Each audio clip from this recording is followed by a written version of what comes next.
Hello everybody, my name is the Mega Enthusiast, and welcome back to another video. Today we are talking about Mega Man X8, one of the weirdest, strangest, and most unique Mega Man games, not only just in the Mega Man X series, but across the Mega Man franchise as a whole. But we're not here to talk about strictly that.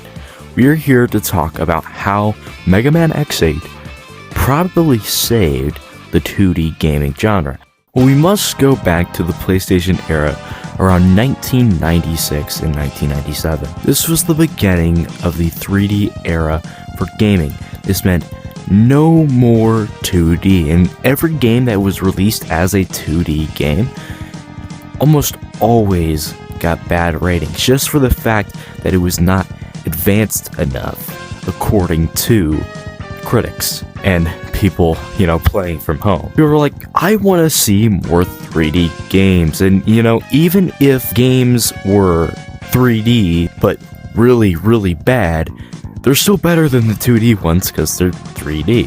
Capcom did something a little bit weird. For both the classic and the X series, they decided to stick with their classic 2D gameplay, and this is something that critics hated. Mega Man X4 and Mega Man 8 both utilize the same 2D 32-bit graphics, neither of which really utilize the 3D capabilities, and rather use the capabilities of being able to run higher graphics, higher pixel graphics, and of course, FMVs.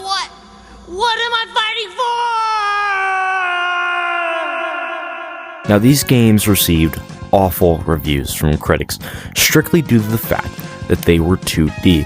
There was no real reason behind the hatred for these games, and of course, I'm also referring to Mega Man X5 and Mega Man X6, as they are both, as well, PlayStation 1 games that did not utilize the 3D graphics. So years after the release of Mega Man X6, Capcom decided to do something different.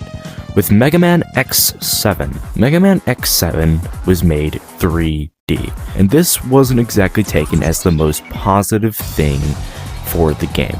And well, no, I do not hate Mega Man X7. By the way, I actually kind of like the game. If you guys want me to make a Mega Man X retrospective, love to do that, by the way. If you want to see that, comment down below. But Mega Man X7 releases in 2003 and changes the Mega Man series forever. Not just Mega Man X, but the entire franchise, and maybe even the course of history for gaming. Everybody hated the 3D options. This game was what everybody eventually referred to as being one of the worst Mega Man games of all time, and I'm going to say that right now.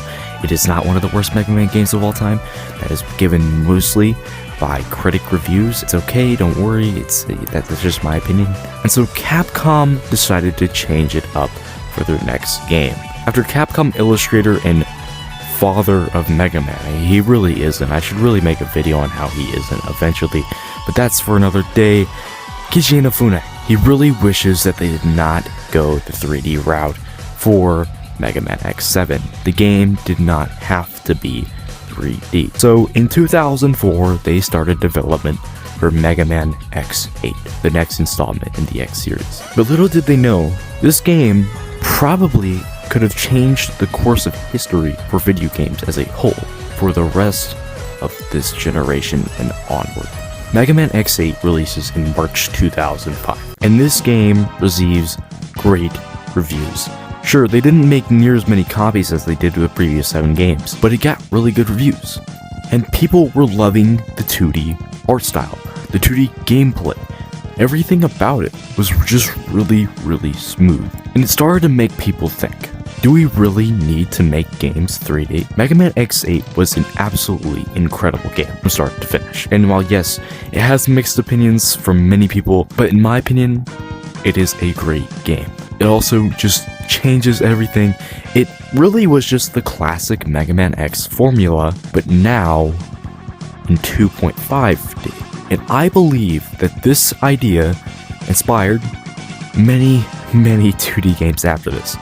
The new Super Mario Bros. Series, Donkey Kong Country Returns, etc., etc. I never heard a single person complain about new Super Mario Bros. Wii. It is an absolutely incredible game, and It's 2D. It's just like the original games that we had in the 80s and 90s, except it's modern. And Mega Man X8 made a modern 2D game that was universally liked. So now there's a mix of 2D and 3D in all of our games. But yes, 2D games are typically and majorly dominated by indie companies and by, Nintendo. Nintendo makes a ton, and I mean a ton of 2D games now, probably thanks to Mega Man X8. And of course, New Super Mario Bros., which is a 2D inspiration release also in 2005. Later, after Mega Man X8, yeah, I think there's definitely a correlation there.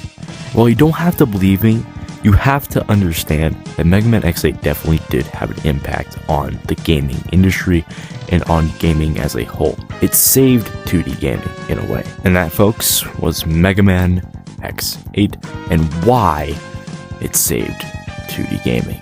I'm the Mega Enthusiast. Thank you so much for watching. Make sure to subscribe, like, and sorry for not uploading for a really long time. I was really thinking of ideas. I was very busy. I was doing a bunch of things, so please stay tuned for more in the future.